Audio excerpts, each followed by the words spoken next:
The call came just before noon. Emergency, a trainer's in the pool. The Orca has her. We need paramedics, now. This wasn't how the day was meant to go. The crowd had gathered expecting a spectacle, an uplifting display of precision and partnership between species. Instead, they witnessed confusion, panic, and horror. What began as a routine performance descended into a nightmare, unfolding in front of hundreds of stunned spectators. Stories like this are difficult to tell, but they need to be heard. If you're the kind of person who believes these moments deserve attention, that these voices shouldn't disappear into silence, then stick with us. When the applause fades and the tank falls still, what's left are the questions we have to confront and the responsibility to remember those who paid the price for what we too often take for granted. This is the story of Maris Ellington, a gifted trainer who devoted her life to understanding orcas and whose tragic death shattered the illusion that harmony in captivity comes without risk. Maris Ellington had been in love with the ocean since childhood. While others collected seashells or dreamed of being astronauts, Maris was memorizing the names of whale species and mimicking their calls with eerie accuracy. Her fascination wasn't casual, it was a calling. At 16, she began volunteering at her local aquarium. While her peers were spending weekends at the mall, she was elbow-deep in salt water, scrubbing tanks and jotting notes during feeding times. Staff noticed how easily she connected with the animals. Where others were cautious, she was calm. Where others hesitated, she leaned in. By 23, she had earned a degree in marine biology and walked straight into a position at Ocean World's flagship park. It was the kind of job people dreamed about, and for Maris, it felt like destiny. She quickly became known not just as a performer, but as an advocate. Guests remembered her warmth. Fellow trainers trusted her insight.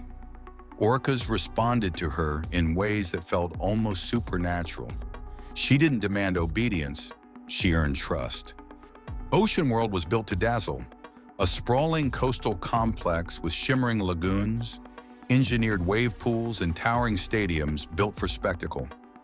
Its crown jewel was the Orca Spectacular, a headlining event featuring choreographed routines, synchronized dives, and spine-tingling music. At the center of it all was Cairo, the park's largest orca.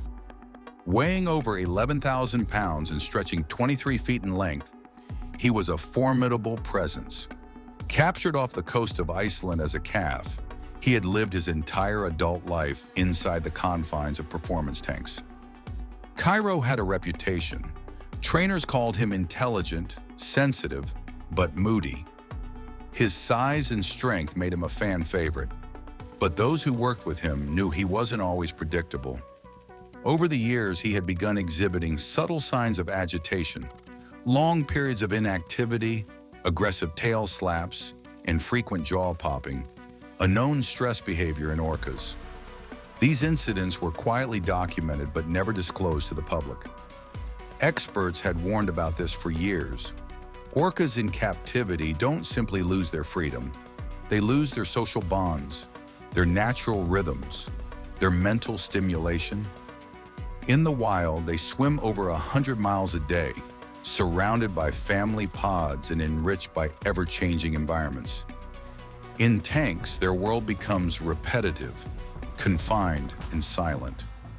Dr. Elaine Satterfield, once a marine behavior consultant for the park, put it clearly, "You're not just putting an orca in a tank, you're putting its mind in a cage. That kind of pressure always finds a way out." February 17 was bright and clear. A packed crowd filled the amphitheater, cameras poised and expectations high.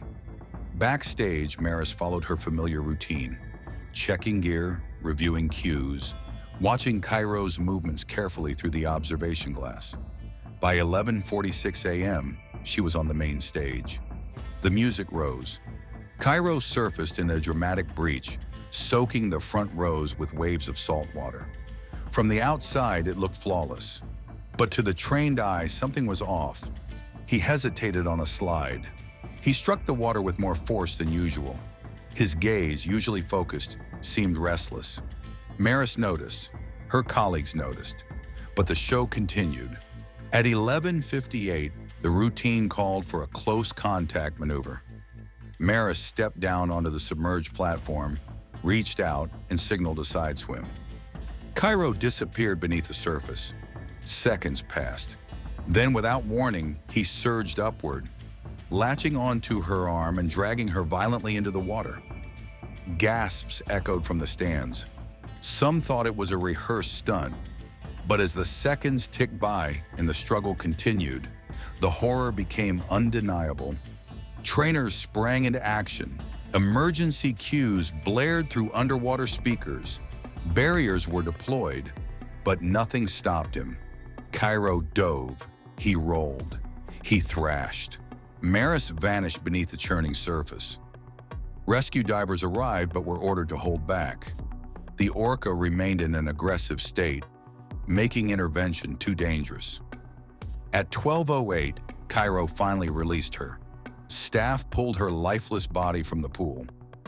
CPR was administered at the edge of the deck while stunned visitors were evacuated in silence. At 12:23 p.m., Maris was officially pronounced dead. News outlets swarmed the story within hours. Veteran trainer killed by killer whale scrolled across national headlines.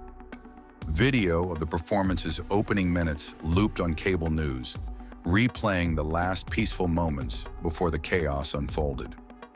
Ocean World released a carefully worded statement, calling it an unforeseen tragedy. But few were satisfied. Regulators launched investigations. OSHA stepped in. Internal incident logs, previously hidden, were pulled and reviewed. Recordings were analyzed. Behavioral data was re-examined. Then came the autopsy. Extensive trauma, multiple fractures, and ultimately death by drowning. The story exploded. Former employees spoke out. Protesters gathered. Online movements surged. Hashtags lit up timelines. Number Justice for Maris, number End Captivity, number Free Cairo. The grief was raw, the outrage louder. This wasn't a one-off. Just a decade earlier, trainer Dawn Bryn-Shaw had been killed by another captive bull orca named Tilikum. That death prompted documentaries, lawsuits, and a tidal wave of scrutiny. Now history was repeating itself. Marine scientists had warned for years. Captivity alters behavior. It doesn't just confine bodies, it distorts minds. With limited space, disrupted social structures, and no meaningful enrichment, captive orcas are pushed to a breaking point. Some internalize the stress, others lash out. Dr. Jen Sorensen explained it best. These animals aren't showpieces. They're sentient. They feel, they remember, they react. And when everything natural is stripped away, they can become something even they don't recognize. But what made Maris's story so difficult was the love she had for these animals. She knew the risks. She wasn't naive. She believed in the connection, and she believed that connection could be transformative. Which leads to a painful question: should love ever be built on risk? Ocean World suspended all in-water performances within days. New rules were introduced. Contact policies were rewritten. External experts were brought in. Behind the scenes, the park's once iconic Orca program began to shrink. But something more permanent emerged. Maris's family launched the Maris Ellington Foundation, a nonprofit dedicated to marine mammal research, safety training, and responsible animal stewardship. It funded scholarships, it sponsored reform. Maris's colleagues held a vigil by the tank. Trainers stood shoulder to shoulder in silence, flowers floating on the surface. Below, Cairo swam slowly, casting long shadows through the water. Her friends said she was no thrill seeker.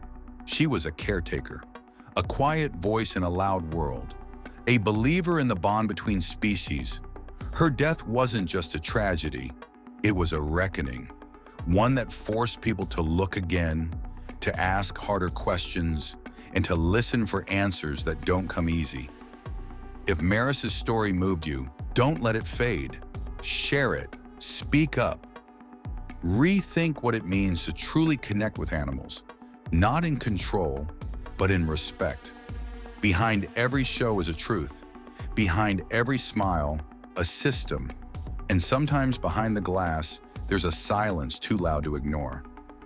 Please like this video, subscribe to the channel, and help us keep telling the stories that matter.